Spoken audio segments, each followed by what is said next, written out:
1967 से ही इंदिरा गांधी को ये ख्याल था कि वो शेख अब्दुल्ला के साथ एक रिकॉन्सिलिएटरी अप्रोच अडॉप्ट करने की कोशिश कर रही थी। उनको कोडाई कनाल से दिल्ली भी ले आए, फिर आहिस्ता आहिस्ता उनको 1968 की जनवरी में उनको रिहा भी किया और वो अपनी नॉर्मल पॉलिटिकल एक्टिविटीज़ करनी शुरू कर दी उन्होंने।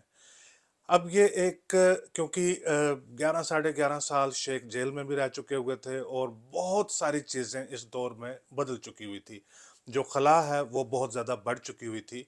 अब इसमें जब पैचअप करना होता है, एक रिकन्सिलिएशन, rapprochement जब आपने करनी होती है, बड़ी सेंसिटिविटी के साथ और बहुत स्लो प्रोसेस होता है, यानी one step at A time. तो वो एक ग्रेजुअल स्टेप्स जो हैं वो लेते जा रहे थे। शेख को राजभवन की तरफ से भी इज़्ज़त मिल रही थी, गवर्नमेंट की तरफ से भी इज़्ज़त मिल रही थी, उनकी बातें सुनी भी जा रही थी। चलते-चलते 1972 के इंतखाबात आ गए। अब 1972 के इंतखाबात में जो सबसे बड़ा क्राइसिस ये था, गवर्नमेंट ऑफ इंडिया तो चाहते थे कि शेख की मेन स्ट्रीमिंग का सबसे बड़ा तरीका यही है कि उनके लिए हालात हमवार किए जाएं, वो इलेक्शन लड़ें और चीफ मिनिस्टर बनकर आ जाएं।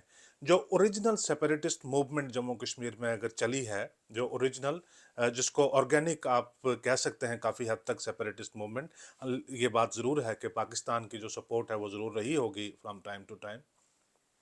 वो ये प्लेबिसाइट फ्रंट जो था, शेख की गैर मौजूदगी में उनके दोस्तों ने बनाया, फिर शेख ने उसकी सरपरस्ती की 1955 से ऑनवर्ड। 1972 का जब वक्त आया, जब रिकॉन्सिलिएशन का एक प्रोसेस चल रहा था और काफ़ी हद तक लग रहा था कि शेख भी आमादा हो रहे हैं और गवर्नमेंट ऑफ इंडिया भी चाहती है कि किसी तरीके से शेख मेन स्ट्रीम पॉलिटिक्स में आ जाएं, तब सबसे बड़ा क्राइसिस ये था कि नेशनल कॉन्फ्रेंस नाम की कोई पार्टी प्रैक्टिकली एग्जिस्ट करती ही नहीं थी।